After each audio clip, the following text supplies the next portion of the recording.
नमस्ते, मेरा नाम धीरज शर्मा है और आप न्यूज हाट देख रहे हैं।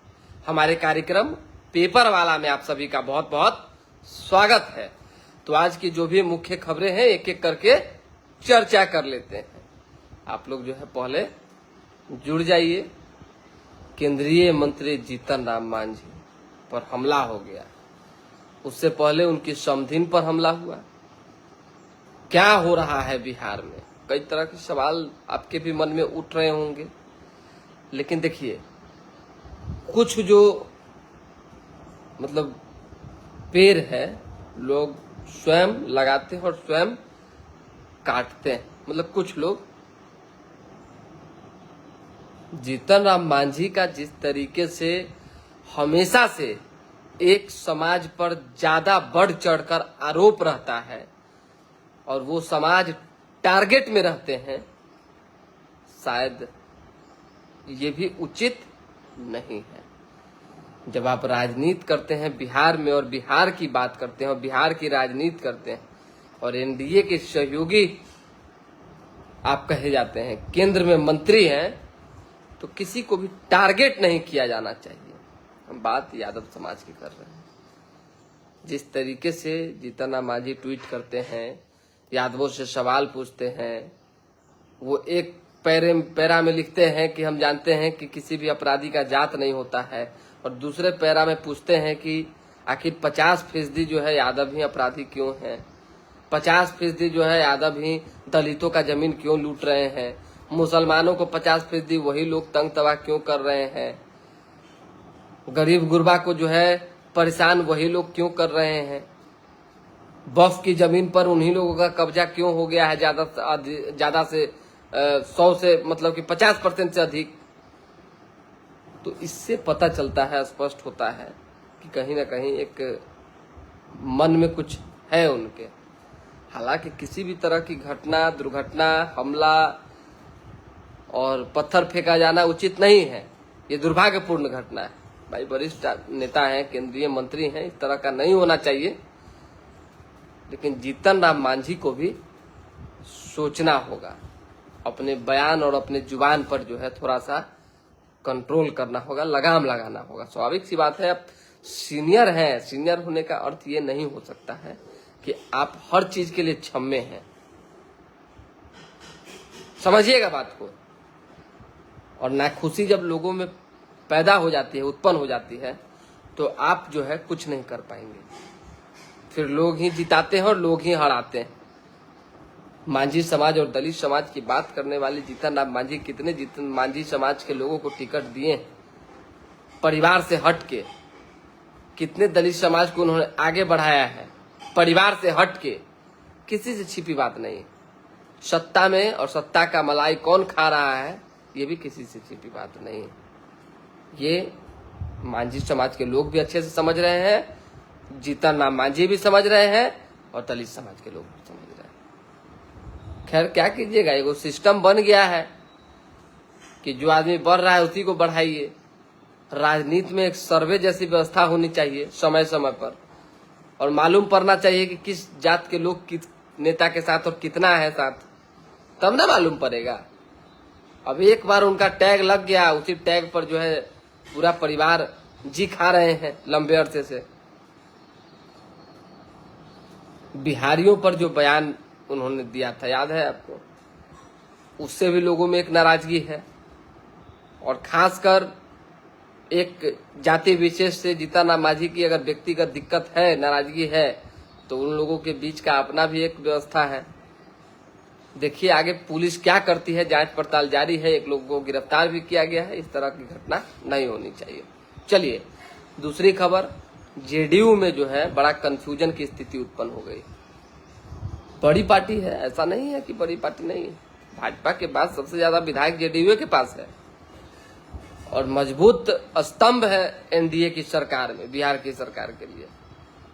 लेकिन विधायक जो है कंफ्यूज में है, टेंशन में है, चिंता में है कि वो जाए तो जाए किधर, किस ओर निहारे, किस गुट में पधारे, पता ही नहीं चल पा रहा है। अब दुनिया भर का जो है खेमा बन गया। समझिएगा बात को।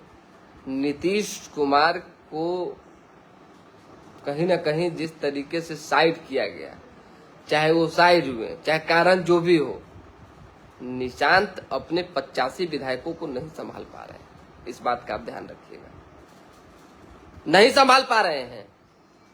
तित्तिर बित्तिर होने की स्थिति में विधायक आ गए।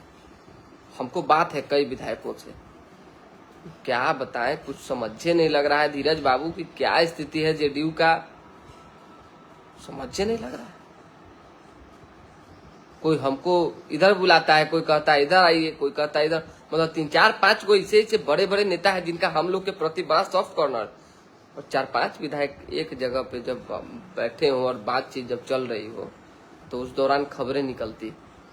अब हम नहीं बताएंगे वो कौन विधायक है और कब ये बातचीत चली है, लेकिन इन्फॉर्मेशन है मेरे पास कि जेडीयू के विधायक नाखुश भी हैं और उनके लिए एक सियासी संकट भी उत्पन्न हो गया है जेडीयू के अंदर। ठहरे तो ठहरे किधर, कौन व्यक्ति है जो आगे नया पार लगा सकेगा, कौन व्यक्ति है कि नहीं लगा पाएगा, कि न्यूट्रल रहे, क्या करें नहीं करें, मतलब कि समझ से बड़े चीजें हो गई है। अब विधायक है भाई, स्वाभाविक सी बात है, अभी जब तक 5 साल सरकार चल रही है, एक मजबूत बॉडी है, उनको न इधर से उधर किया जा सकता है, न उनको छेड़ा जा सकता है। आगे की भविष्य हर कोई तलाशता है। भाजपा भी अपने तरफ से रणनीति बना रही है। अब देखिए आगे आगे होता है क्या। बिहार में आईएएस और आईपीएस के तबादले और ट्रांसफर पोस्टिंग से जो है बड़ा अलग अलग तरह का मैसेज जा रहा है, खलबली मचाया हुआ है कि नीतीश कुमार के करीबी अधिकारी को जो है, अधिकारियों को बिहार के नए मुख्यमंत्री सम्राट चौधरी ने साइड लाइन कर दिया।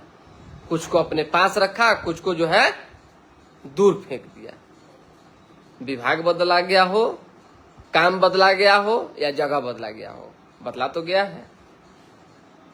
ऐसे में अब जो अंतिम स्थिति परिस्थिति बच गई है कि कुछ और बड़ा बदलाव किया जाए। हालांकि सभी चीजें नीतीश कुमार से पूछकर ही सम्राट चौधरी कर रहे हैं, लगभग खाली ट्रांसफर पोस्टिंग और इधर उधर करके।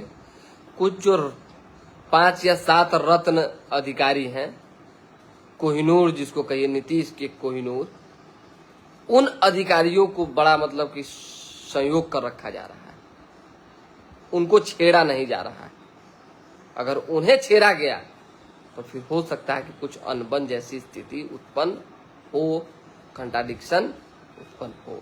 हालांकि ललन सिंह, संजय झा जब तक हैं, जेडीयू और भाजपा में कुछ होने जाने को नहीं। जो भाजपा है वही जेडीयू है, और जो जेडीयू है वही भाजपा है, ये जान लीजिए। दोनों तरफ अगर आस्था होता है ना, किसी भी घर में अगर 2 दरवाजा है तो आदमी एक बंदो रहता है, चाहे बाहरों से कोई लगा देगा तो निश्चिंत रहता है, इनने से निकल जाएंगे पिछुत्ती तले। समझिएगा बात को। तो वही चल रहा है, दोनों तरफ, दोनों हाथ में लड्डू है, दोनों तरफ व्यवस्था बना हुआ है, इधर ना तो उधर, सब लेके घुस जाना है एक दिन। और नहीं तो अगर इधर बढ़िया से व्यवस्था चल रहा है तो चल ही रहा है, चलवे करेगा। देखिए क्या होता है। प्रशांत किशोर ने आश्रम का सहारा ले लिया है, प्रशांत किशोर के चुनाव लड़ने की बातें तेज हो गई है, और नितिन नवीन की सीट बांकेपुर से जो है प्रशांत किशोर चुनाव लड़ सकते हैं, या उनकी पार्टी से कोई भी लड़ सकता है। अगर प्रशांत लड़ेंगे तो जीतना लगभग तय है, समझ जाइए। क्योंकि विधानसभा में एक बोलने वाले नेता की कमी जो है हमेशा खलती है, वो भी तथ्य के साथ। सुशील कुमार मोदी के निधन के बाद आप बताइए कि बिहार विधानसभा में या कोई भी बिहार की राजनीति में एक ऐसे नेता है जो कागजी मजबूत है। एक नेता का नाम बताइए जिनके पास डिटेल्स है, तथ्य हैं। कुछ लोगों के पास है भी, लेकिन तनका दूर जाने के बाद सांस दम तोड़ देते हैं, उस पर 10 तरह का सवाल खड़ा हो जाता है। तो ऐसे में सुशील कुमार मोदी ने जिस तरह की राजनीति की और उनके राजनीति और उनके उठाए हुए सवालों पर, बयानों पर जैसे कभी भी पक्ष हो विपक्ष हो आवाज कोई नहीं उठा सका, ना आरोप लगा सका, उसी तरीके के नेता प्रशांत किशोर साबित होंगे, ये जान लीजिए। प्रशांत किशोर के किसी भी जवाब का दूसरा जवाब जो है किसी नेता के पास नहीं होता है, क्योंकि डीपली जो है नॉलेज, डीपली विश्लेषण उनके पास है और एक एक लोगों का चिट्ठा खोल के रखे हुए रहते हैं अपने पास। ऐसे में प्रशांत किशोर का जीतना सुनिश्चित हो जाएगा अगर वहां से वो खड़े होते हैं तब। अमित सिंह का क्या हाल है? बहुत अच्छे हैं। नीतीश कुमार के बेटे को गिफ्ट फ्लैट मिला है। बिट्टू नीतीश तो खबर हम चला चुके हैं, तो फ्लैट मिला है तो मिला है, अब क्या कीजिएगा। हमरा मिलेगा, आपको मिलेगा। अरे जेकरा चानी पर तेल है ओकरे ना और तनका तेल तो पाता है जी। सो बताइए। प्रशांत कुमार जी, प्रशांत जी नमस्ते, कैसे हैं?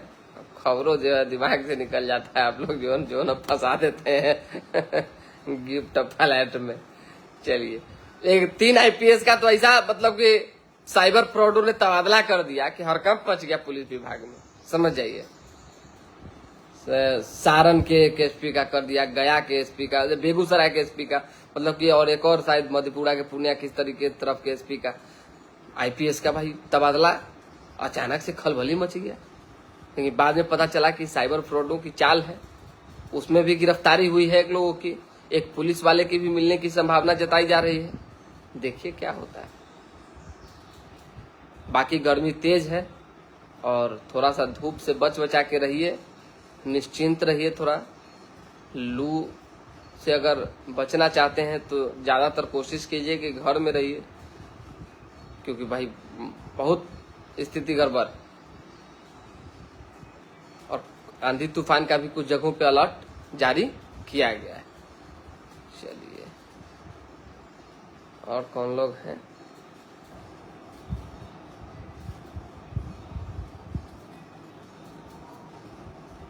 चलिए, तो विशेष अभी इतना ही फिलहाल। अभी के लिए दे हमें इजाजत। हमारे साथ बने रहें, देखते रहें न्यूज हाट। बहुत बहुत धन्यवाद।